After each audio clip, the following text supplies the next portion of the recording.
پہلے تو نئے خانوں کا پختہ مردانہ مکان تھا جہاں بچے اندھا دھند پڑھے جا رہے تھے۔ کسان شاید حاتم خان کے دربار میں جمع تھے اور وہاں کوئی سازش ہو رہی تھی۔ محبوب پنساری کی دکان پر ابھی 2-4 گاہک موجود تھے۔ تیل کے ایک لیمپ کی ملگجی روشنی میں محبوب ترازو لیے بیٹھا تھا۔ 1 پیسہ کا تیل، دھیلے کی مرچیں اور کوڑی کا نمک۔ پنساری کی ذرا سی دکان اپنے گاہکوں کی ضرورت کو کافی تھی۔ دن میں تو کسی کو فرصت نہ ہوتی، دکانداری شام کو چلتی۔ محبوب کی دکان پر روز کی طرح لیمپ ابھی تک جل رہا تھا۔ اظہر خان نے ہل کندھے سے اتار کر زمین پر رکھا، خود بھی بیٹھ گیا اور اپنے گمچے سے خود کو ہوا دینے لگا۔ ہاؤ! بیل اظہر کی آواز سنتے ہی رک گئی۔ امو بیٹے، تربوز نیچے رکھ اور ذرا دکان تک تو دوڑ۔ امجد نے پھل احتیاط سے زمین پر رکھا کہ کہیں زور سے رکھا تو پھانکوں کی کھیلیں ہو جائیں گی۔ لو، یہ 2 پیسے لو، میں ذرا سستا لوں، یہ ہل بھاری ہوتا جاتا ہے۔ ابا لاؤ 1.5 پیسے کی بیڑی اور دھیلے کی ماچس۔ اظہر نے لونگی کی ڈب میں سے خالی ڈبیاں نکالی۔ لو ڈبیا لے جاؤ یا تمہیں کوئی 20 تیلیاں دے گا، گن کر لینا بیٹے۔ پیسے ہاتھ میں لیے امجد کچھ ہچکچا رہا تھا۔ کیا بات ہے؟ میرا جی نہیں چاہتا جانے کو۔ کیوں؟ دھیلے کی تیلیاں لیتے مجھے شرم آتی ہے، اسی لیے میرا خیال ہے کہ تمہیں اسکول نہیں بھیجنا چاہیے۔ جب غریب کے بچے امیروں کی اولاد کے ساتھ اٹھنے بیٹھنے لگتے ہیں تو یہی ہوتا ہے۔ امجد اس سے پہلے دکان سے 1 پیسے کی گولیاں اپنے لیے تو لینے گیا تھا، لیکن گھر کے لیے سودا کبھی نہیں لایا تھا۔ اسے اپنا یہ پہلا کام بڑا بوجھ لگ رہا تھا۔ جاؤ! اظہر کی آواز ملائم نہیں تھی۔ ہر کوئی اپنی حیثیت کے مطابق خریدتا ہے، اس میں شرم کی کیا بات ہے؟ امجد لوٹا مگر شرم سے کھسیایا ہوا۔ اس کے پاس تیلیاں ختم ہو گئی ہیں۔ کہتا ہے 10 لے لو، کوڑی کا نمک دے دوں گا۔ ٹھیک ہے، لے آؤ۔ اظہر خان نے تیلیاں گنی، نمک کی پوڑیاں، ماچس کی ڈبیاں اور بیڑیاں سنبھال کر بولا، چلو بیٹے چلیں۔ تربوز اب 10 گنا بھاری ہو گیا تھا۔ کھیتوں میں اسے لیے دوڑنے کا چاؤ غائب ہو گیا تھا۔ اپنے باپ کو دیکھ کر اس کا گلا روند گیا تھا، جیسے وہ 2 بیلوں کے ساتھ تیسرا جانور ہل کندھے پر رکھے چلا جا رہا ہو۔ نفرت کے سانپ نے اس کے سینے میں پھنکار بھری۔ منہ لٹکائے وہ باپ کے پیچھے پیچھے چلتا رہا۔ خان کے گھر کا راستہ اور بھی تنگ تھا۔ دونوں طرف بید اور کلک کی جھاڑیاں آگے تک اگ آئی تھیں۔ یہاں چاندنی بھی احتیاط سے درختوں کے نیچے اترتی تھی۔ رستہ بھی مشکل نظر آتا تھا۔ اظہر خان اور بھی آہستہ آہستہ چل رہا تھا، کہیں ہل کا دھار بیلوں میں نہ الجھ جائے۔ امو بیٹے، میرے بالکل پیچھے پیچھے آنا۔ امجد باپ کا لہجہ پہچانتا تھا، اس میں فکر و پریشانی محبت بن کر چاندنی کی طرح چھنتی تھی۔ امو، ابا، خفا ہوں مجھ سے؟ امجد فوراً جواب نہ دے سکا۔ کیا باپ نے اس کا ذہن پڑھ لیا ہے؟ نہیں ابا، ہل کی تلوار بیلوں میں پھنس گئی۔ اظہر کو رکنا پڑا۔ بیٹے، اس بیل کو تو رسے سے ہٹا دو۔ بڑی مشکل سے امجد نے ہل کا پھل بیلوں سے چھڑایا۔ اظہر اور بھی محتاط ہو گیا۔ اظہر خان نے کہا، ہمیں اپنی غربت سے نہیں شرمانا چاہیے، یہ تو اللہ تعالیٰ کی مرضی ہے۔ اگر تم ایسا کرو گے تو اللہ تعالیٰ ناراض ہو جائے گا۔ امجد چپ چاپ سنتا رہا۔ چھدری آبادی کے اس گاؤں میں ٹڈیاں وقت کا حساب رکھتی تھیں۔ گولر کے بڑے سے پیڑ پر لنگور چاند کی روشنی میں ابھی تک ہوشیار تھے۔ اس کے بچوں کی تت تت تت سنائی دے رہی تھی۔ اس رستے پر اکیلے چلنے کی ہمت امجد میں نہ تھی۔ گولر کے نیچے پیر کا مزار تھا۔ جمعے کی شام کو گاؤں والے یہاں نظر چڑھانے آتے۔ لوگ کہتے تھے کہ آدھی رات کے بعد پرہیزگار درویش اسدھے پر بیٹھ کر گاؤں کا چکر لگاتے ہیں۔ مرحوم درویش بہت مہربان تھے۔ شاہ کرمان خراسانی سب کے دکھوں کا بوجھ ایک اکیلے نے اٹھا لیا تھا۔ چھوٹی چھوٹی بیماریوں میں یہ مقبرہ یا مزار گاؤں والوں کی اکلوتی پناہ گاہ تھی۔ امجد میں اتنی ہمت نہ تھی کہ وہ آنکھ اٹھا کر گولر کے تنے پر نظر ڈالتا، جس کا گھیر ہی 30 فٹ تھا۔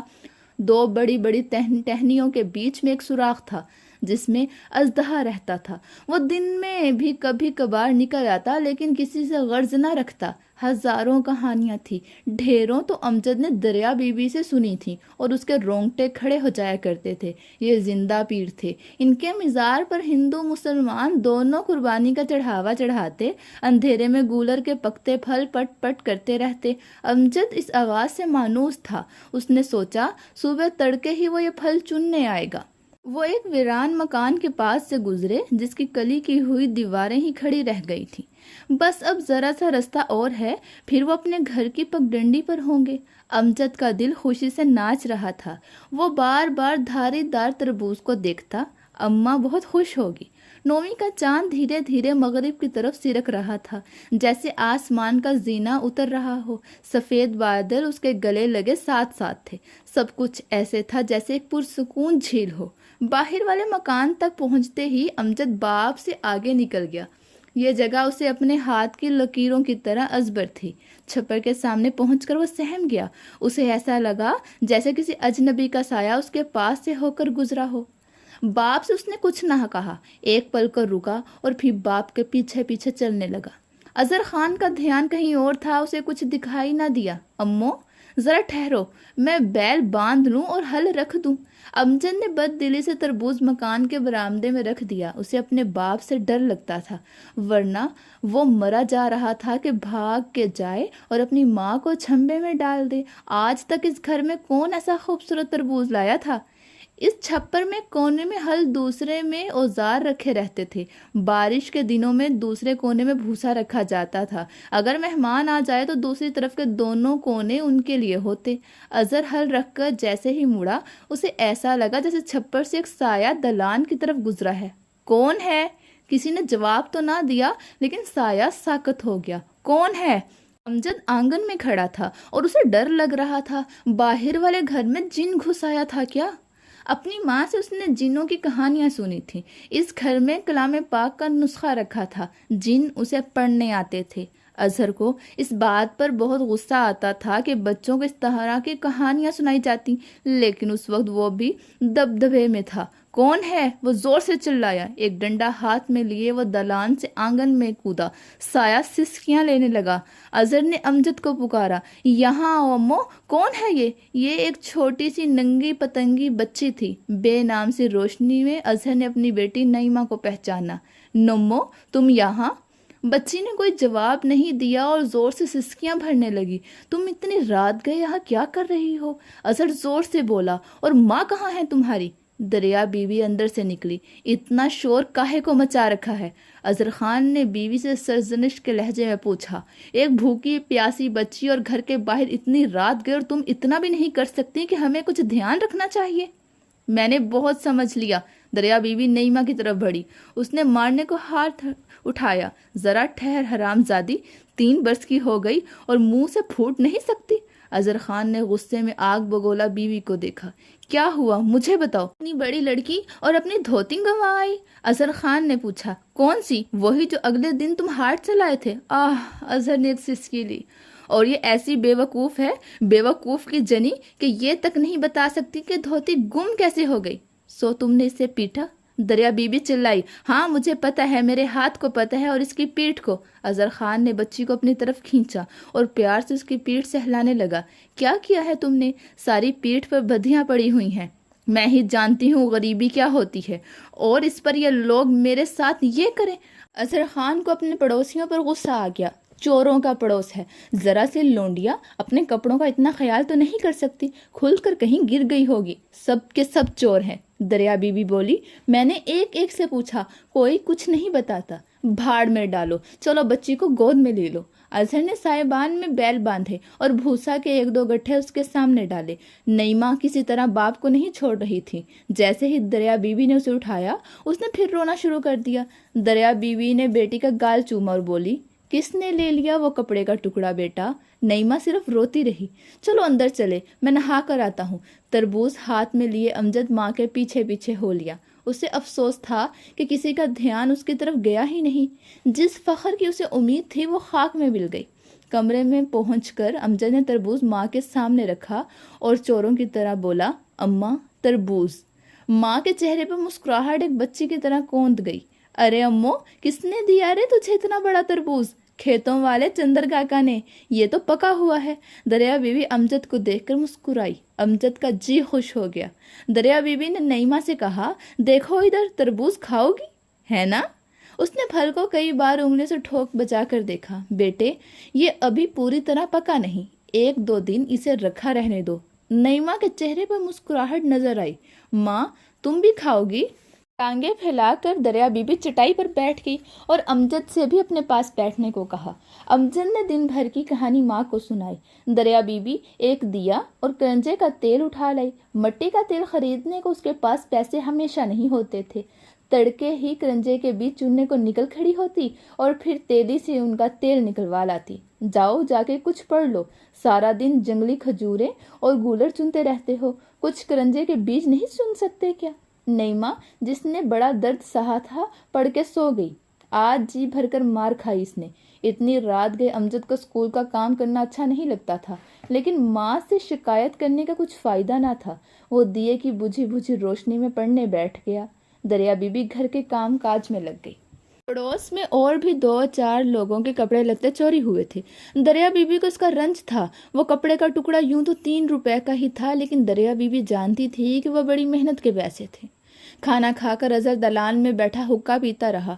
امجد اپنے ہی خیالوں میں گم تھا۔ دریا بی بی اس مل کی روئی سے بیج نکالتی رہی۔ یہ چوٹٹ بچوں کے کپڑوں پر ہی نظر رکھتے ہیں۔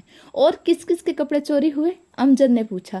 موتی کے لڑکے کی دھوتی، ذاکر کی بیٹی کی ساڑی اور بھی بہت سونکے۔ اظہر نے حقہ کا گہرا کش لیا۔ یہ گاؤں نیچ ہوتا جا رہا ہے، خانوں کی تو عزت ہی نہیں رہ گئی۔ دریا بی بی نے ہونٹ سکیڑے، مگر اظہر نے اس پر توجہ نہ دی۔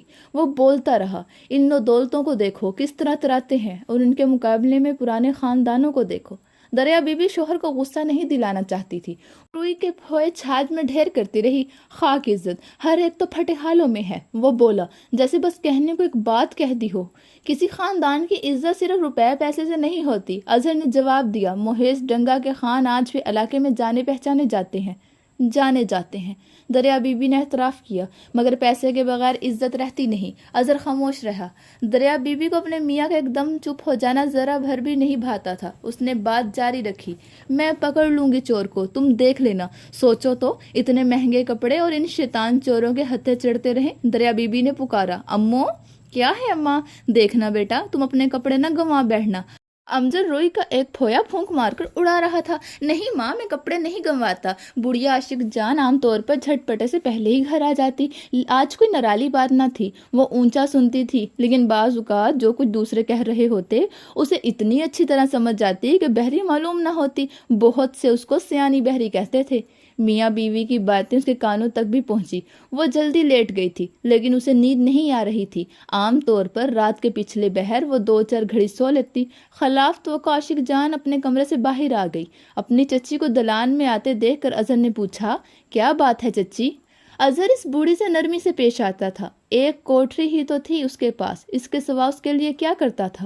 اپنے بال بچوں کی ہی مشکل سے پوری پڑتی تھی۔ کچھ نہیں بیٹا۔ عاشق جان دلان میں بیٹھ گئی، پھر بات کرنے کی خاطر اس نے کہا، اگلے وقتوں میں کیسا گھر آنا تھا تمہارا؟ وہ بولی، اب دریا وہ اسے چلاتی ہے، اچھی لڑکی ہے یہ، جن کے لیے ساری تعریف کی جا رہی تھی اس نے آنکھ اٹھا کر بھی نہ دیکھا۔ تمہاری تکلیف میرے سامنے ہے، عاشق جان نے اضافہ کیا۔ اب دریا بی بی نے اس کی طرف ایک غصہ بھری نظر ڈالی۔ میاں بیوی آپس میں اپنے گھر پر ہزاروں باتیں کر سکتے ہیں، لیکن اس معاملے میں کوئی دخل دے یہ اسے گوارا نہ تھا۔ عاشق جان نے بھی بات پوری نہیں کی تھی۔ نیکی اب تو رہی ہی نہیں۔ وہ بولی، غریب کو تو کوئی آنکھ اٹھا کر نہیں دیکھتا دریا بو۔ کیا؟